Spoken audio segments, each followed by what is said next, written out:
수년 전 척박하고 가혹한 환경의 북한.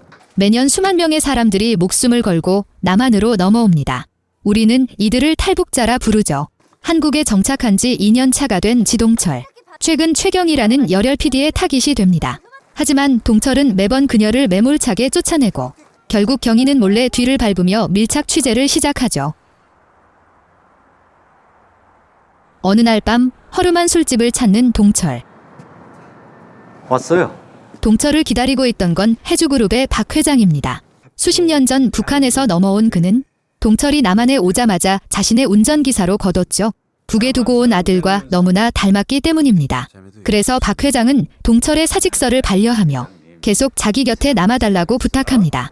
허튼 짓 그만하고 그만 들어오라. 집으로 돌아가는 길 옛 이야기를 꺼내는 박 회장. 다 잘 될 거야. 자정이 지나 회장이 잠들고 동철이 퇴근하려는데 집사가 조용히 쪽지 하나를 건넵니다. 동철 씨 사람 찾는 거 진즉부터 알고 계셨어요. 용서해 주시면 좋겠다고. 문밖을 나선 동철은 두둑한 퇴직금 봉투를 보며 망설이다. 결국 다시 우편함에 넣어두고 돌아서죠. 그런데 바로 그때 저택의 모든 CCTV가 꺼집니다. 아니나 다를까 회장 방에 잠입한 의문의 킬러.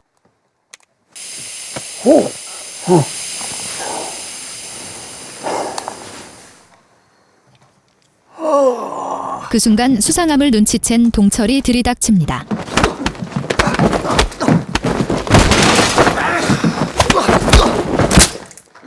소란스러운 소리에 집사 부부도 달려오고 꼭 모두 달라. 암살 작전이 실패로 돌아가자 어둠 속에서 지켜보던 우두머리는 분노합니다.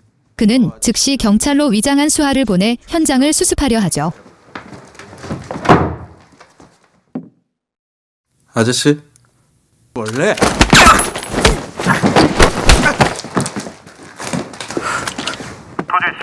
사람들 다 깨울 일 있어. 쉽게 잡힐 새끼가 아니야. 모두가 잠든 깊은 새벽. 집사 부부는 무참히 살해당하고 박 회장도 확인 사살을 당합니다. 대북정보 김석구 실장인데 김호사 연결해. 다음 날 이른 아침. 김석호는 직접 경찰을 대동해 현장을 통제합니다. 해주그룹의 2인자 송 전무가 현장에 도착하자마자 마침 동철에게서 전화가 걸려오죠. 회장님이 살해당하셨습니다. 알고 있어요. 회장님이 건넨 물건이 있습니다. 꼭 묻어달라고 하셨는데 전 할 일이 있습니다. 그런데 무전기 소리가 수화기 너머로 들려오자 동철은 직감적으로 함정임을 깨닫습니다.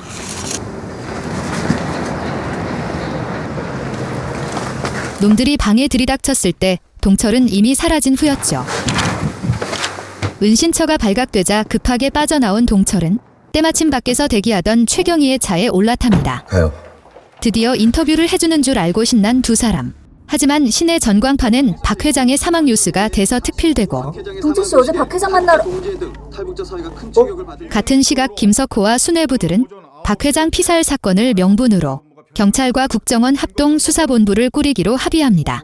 그리고 동철을 북한에서 내려온 간첩이자 박 회장을 죽인 유력한 용의자로 지목해버리죠. 여기에 방첩국 에이스 민세훈 대령을 콜업하는데 민세훈이 이 제안을 수락한 단 하나의 이유 바로 지동철입니다. 네가 할 일은 지동철만 잡는 거야. 그거면 돼. 이건 나란 일이다. 그리고 간첩 잡는 데는 네가 최고잖아. 국정원 본부로 복귀한 민세훈은 훈련소 시절 자신의 부관이었던 조 대위와 재회합니다. 네 어시로 불렀어. 지난번 방첩 TF 때 일하는 거 보니까 잘하더라. 조 대위의 브리핑이 이어집니다. 지동철은 북한 최정예 특수부대 용강 출신입니다. 거기 외딴 곳에 훈련 캠프가 하나 있다. 각 특수부대 중에서 최정예 요원들만 이곳으로 보내지는데 이곳에서 훈련을 마친 인원들은 점조직으로 흩어져 해외에서 활동을 하게 되는데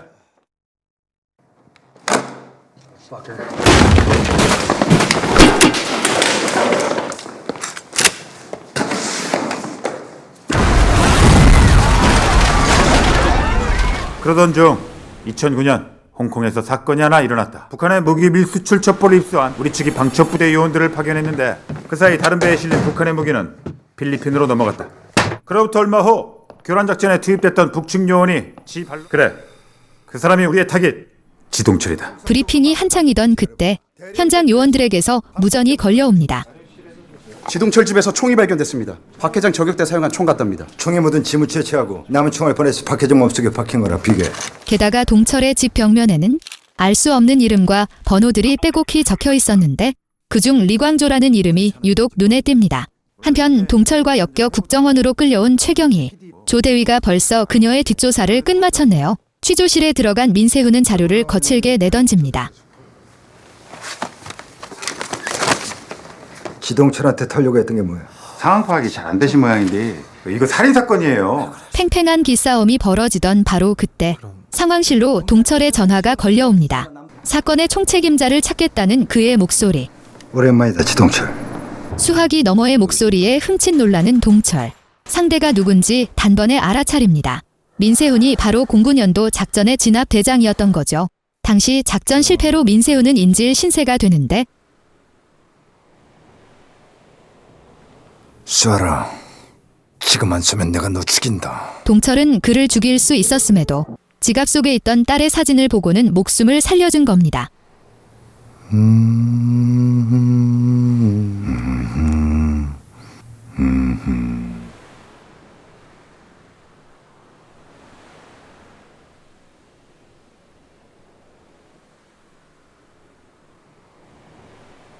민세훈은 간신히 목숨은 건졌지만 이 사건으로 한직을 떠돌며 불명예를 안게 되었고 왜 죽였냐 박 회장? 난 죄 없습니다. 박 회장을 죽인 건 내가 아닙니다. 누군가 있었습니다.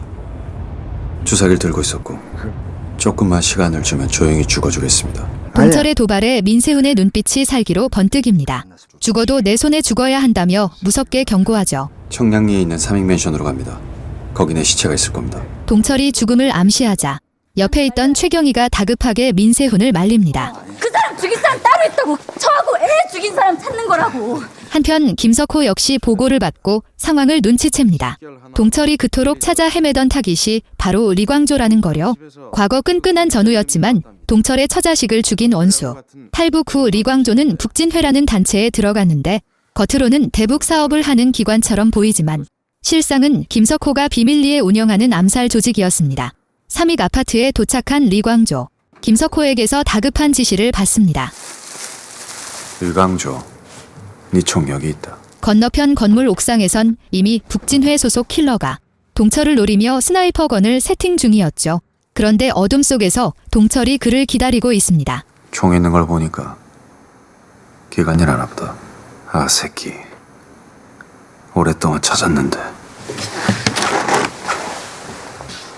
말해보라. 죽기 전에 뭐이라 그랬나? 네 애미네. 살려달라고. 네가 날 찾아내서 죽일 거라고. 그리고는 천천히 펜을 집어들어 자신의 손바닥에 무언가를 적어 내려가는 리광조. 박 회장이 말한 선물이야. 와서 보라. 동철이 다가간 순간 갑자기 서늘한 살기가 스칩니다.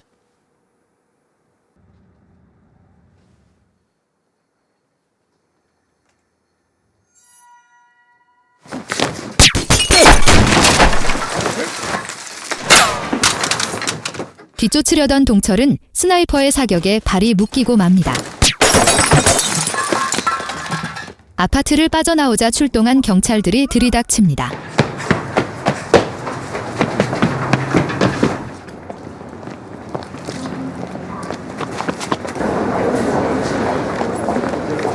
국정원 상황실에서 CCTV를 예의주시하던 민세훈. 마침내 동철의 움직임을 포착해냅니다. 개새끼 저기 있네.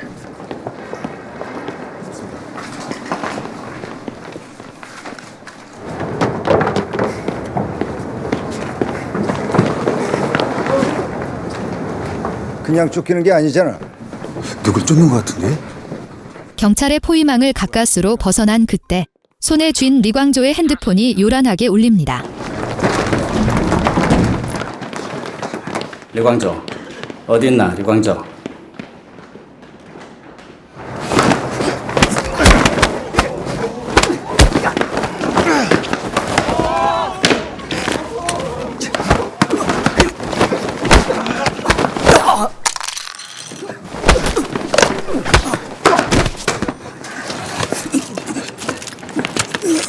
뒤늦게 경찰이 현장에 도착했을 땐 동철은 이미 사라지고 없었죠.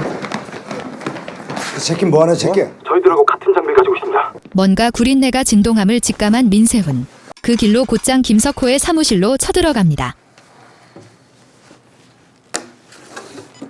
팩트가 뭐야? 내가 결정해서 얘기해 줄 사안이 아니야.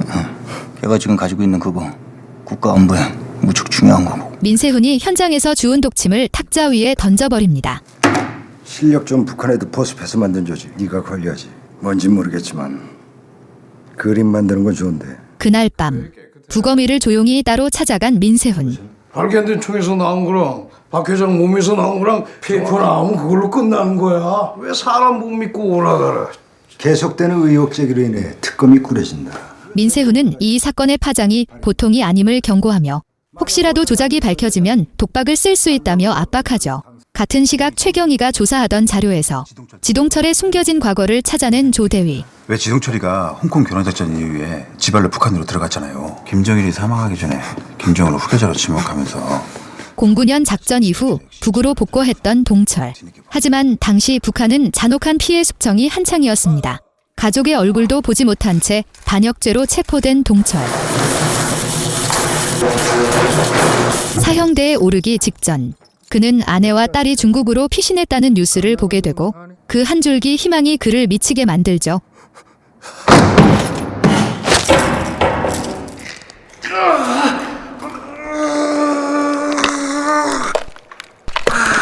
하지만 고위층은 이미 암살조를 파견한 상태. 그리고 그 암살조에 리광조가 껴있었습니다. 타깃이 머무는 한 교회. 동철의 아내를 발견한 리광조가 망설이던 찰나 동행했던 요원이 가차없이 방아쇠를 당깁니다. 최경이 말이 다 맞았어요. 죽이러 간 거예요. 한편 도망친 동철의 눈빛에 다시 한번 생기가 돕니다. 리광조가 손바닥에 적었던 그 한마디 때문이었죠. 전국의 박 회장 살인범으로 수배가 내려져 은신처에서 숨죽여 뉴스를 보던 동철. 그때 안경을 쓴 노인과 마주치며 번뜩 아이디어를 떠올립니다. 그는 다시 민세훈에게 전화를 걸어 위험한 거래를 제안하죠. 안경을 넘길 테니 리광조를 찾으시오. 야, 이 새끼야, 난 거래 같은 거 안 해. 안경 속에 숨겨진 비밀이 뭔지 세상에 알게 될 거요. 그 전에 리광조를 찾으시오. 전화가 끊어지고 조대위가 또 다른 충격적인 사실을 보고합니다. 사실 최경희가 해고된 배경엔 김석호가 있었습니다. 과거 국정원 고위층의 비리를 취재했던 최경희. 당시 그녀에게 결정적인 제보를 한 사람이 바로 김유한 신부였는데 최경희는 줄곧 김석호의 약점을 캐내며 복수의 칼을 갈아왔던 겁니다.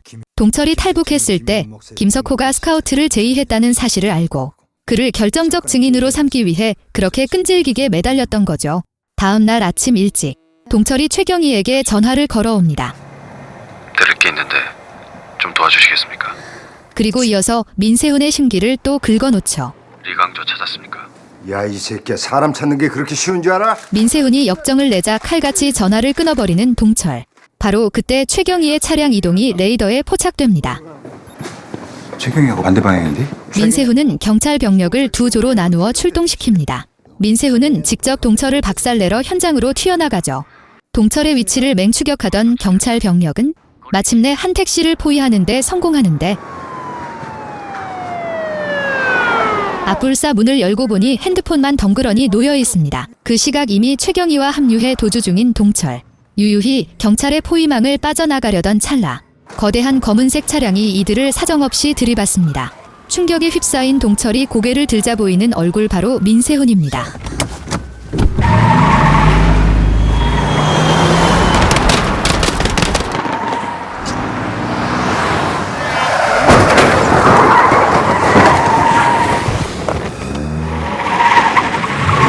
칠흑 같은 밤 폐건물에 몸을 숨긴 두 사람.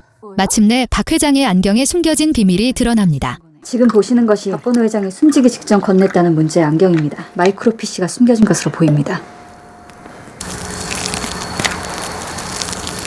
근데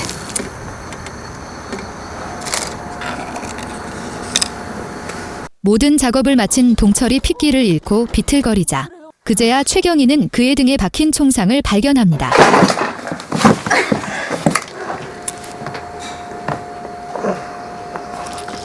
한편 민세훈 역시 벼랑 끝에 몰린 상황. 국정원장이 살벌한 기세로 사진 몇 장을 집어 던집니다. 박 회장이 사비를 들여서 우즈벡에 지은 연구소 사진이에요. 원칙적으로 불가능하게 한 신종 화학탄입니다. 안경 속에 숨겨져 있던 건 바로 무시무시한 생화학 무기 공식이었죠. 이런 엄청난 물건이 지동철 손에 들어갔으니 비상이 걸린 상황. 하지만 민세훈이 매번 코앞에서 동철을 놓치자 결국 원장은 민세훈의 사상을 의심하기 시작합니다. 홍콩에서 있었던 교란 작전 기억나시죠? 민대령님의 홍콩 사건에 대한 전면적인 재수사가 진행 중입니다. 곧 군사 재판이 열릴 것입니다. 벼랑 끝에 선 민세훈은 부검이를 몰래 불러냅니다. 아드레날린을 과다 투여한 모양이야. 총알을 넣은 놈이 진짜로 쏜 놈일 거야. 모든 정황과 증거가 김석호를 가리키고 있는 상황. 그때 순찰 중이던 경찰이 최경희의 차량을 발견하고 김석호는 즉각 킬러들을 출동시킵니다. 이 사실을 민세훈에게 몰래 보고하는 조대위. 김 실장 지문 하나만 따서 기무사연구실로 보내. 그 순간 상황실에 또다시 동철의 전화가 걸려옵니다. 리광전 찾았습니까? 10초 오면 넌 개선에 뒤질 거거든. 리광조가 최경희를 노린다는 말에 사색이 되어 달려가는 동철. 하지만 이미 리광조는 최경희의 머리에 총을 겨누고 필름의 행방을 추궁하고 있었죠. 동철이 어디 갔네? 절체절명의 순간 동철이 현장을 덮칩니다.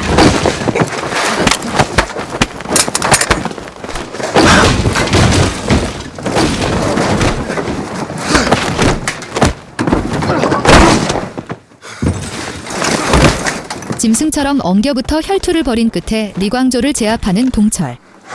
둘이 살아있다고 죽은 걸. 과거 리광조는 동철의 딸을 남한으로 빼돌렸지만 김석호가 그 아이를 인신매매범에게 팔아넘겼던 겁니다. 박 회장을 죽인 것도 그 사람이다. 동철아, 미안하다. 나도 살고 싶었다. 모든 진실을 고백하고 숨을 거두는 리광조. 그때 대규모 경찰 병력이 건물을 에워싸고 동철이 간발의 차로 탈출하자마자 민세훈이 들이닥칩니다. 마이크로핏은 지동철이 가져간 거야? 당신들이 가져갔잖아. 필름이 김석호 손에 넘어갔음을 직감한 민세훈. 그는 최경희가 백업해둔 파일로 전문가를 찾아갑니다. 때마침 걸려온 조대위의 결정적 보고. 박 회장하고 1년 전부터 주기적으로 통화를 했더라고요. 최근 통화 내역 중에 이상한 번호가 있어서 알아볼게. 중동 쪽에서 활동하는 무기 브로커. 박 회장이 끝내 공식을 넘기지 하자 눈이 돌아간 김석호가 암살을 지시했던 겁니다. 자연사로 정리되면 깨끗해지는 건데 거기에 지동철이 끼어든 거지. 한편 경찰의 포위망에 갇혀 한강 다리 위까지 몰린 동철.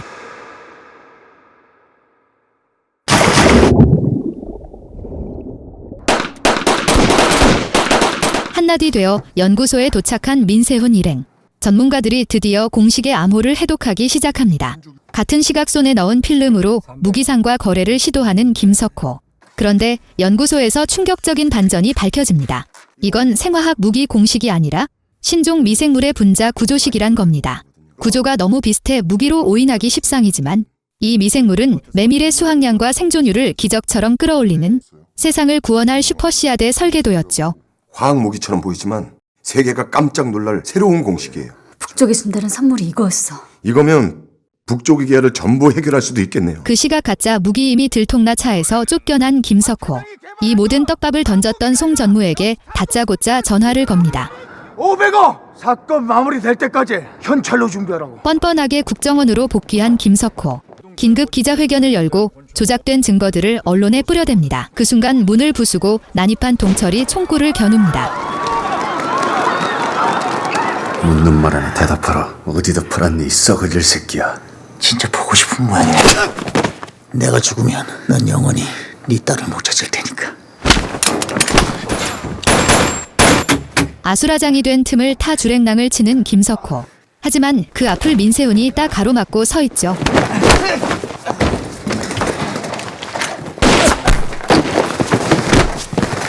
(1층) 로비에선 최경희가 통쾌한 반격을 날립니다.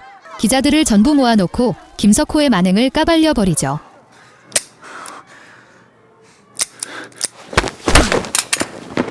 잔당을 처리하고 올라온 동철은 민세훈마저 밀쳐내고 김석호의 목을 거칠게 졸라맵니다. 딸의 행방을 묻는 피 끓는 절규. 살아있겠냐? 눈이 뒤집힌 동철이 당장이라도 숨통을 끊으려던 찰나 김석호가 책상 버튼을 누르자 뒤편 블라인드가 열립니다. 건너편 스나이퍼의 사격에 황급히 몸을 피하는 동철. 윗대거리에 윗대거리. 악에 받쳐 광기를 내뿜는 김석호. 그런데 뒤에 서 있던 민세훈이 말없이 다가옵니다.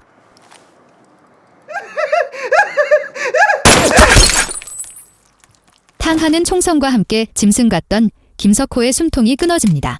묵묵히 민세훈이 채우는 수갑을 받아들고 호송차에 오르는 동철. 떠나기 전 조대위가 슬쩍 종이 한 장을 건넵니다. 중국 쪽에서 인신매매로 유명한 애들 주소해요. 김 실장 거래처인데. 한적한 국도변에 차를 세우는 민세훈. 담배나 한 대 사오겠다며 자리를 비워주죠. 쳐다보지 마 이 새끼야. 정들어. 민세훈이 돌아왔을 땐 이미 동철은 자취를 감춘 후입니다. 한 달 뒤 중국의 외딴 인신매매단 소굴을 찾아낸 동철. 단 한 번도 안아보지 못한 핏덩이. 하지만 눈이 마주친 그 순간 자신의 딸임을 본능적으로 알아차립니다. 천천히 인신매매단 소굴로 걸어 들어가며 육중한 철문을 닫아버리는 지동철의 뒷모습. 영화 장면.